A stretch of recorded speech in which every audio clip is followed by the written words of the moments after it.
Munondiona ndiri paSha TV ndichiimba ndega ndisina maBVs, zvimoko zvichiwaina saQueen V. Taenda mbiri kunge futi ZBC, saka vote kuti tisi tiripo ende tisine chipo ende futi mangoma torova kane zviripo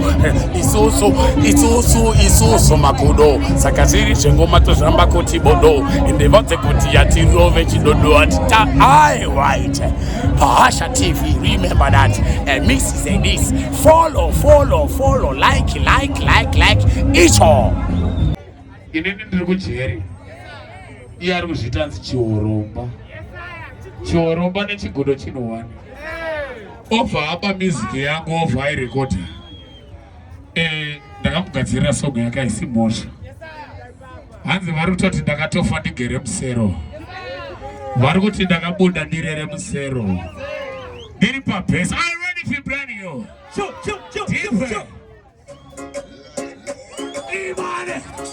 Chihomuhomu, Chihoromba, Chipamshane. Anandizibisa kholo, ove kholo, andinachinono bana ndike ngoribolo. Vari kufara vari kumboritsa ulo. Toka mabakatero, vanorwadziwa katoka mamero. Vamwe vanoti ndakatofa ndirere musero, vamwe vanoti ndakabuda ndigere musereni.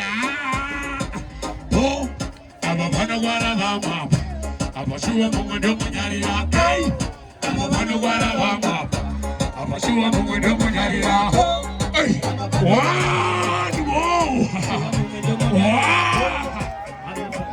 more. Parwarwa.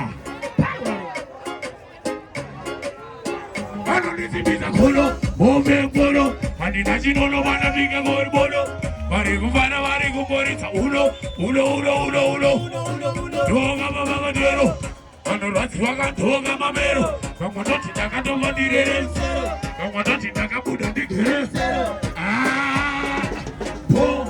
Ava vanogwara vamwe apa, apa shuwa mumwe ndomunyari. Ava vanogwara vamwe apa, apa shuwa mumwe everyone. Ava vanogwara vamwe apa, shuwa mumwe ndomunyari.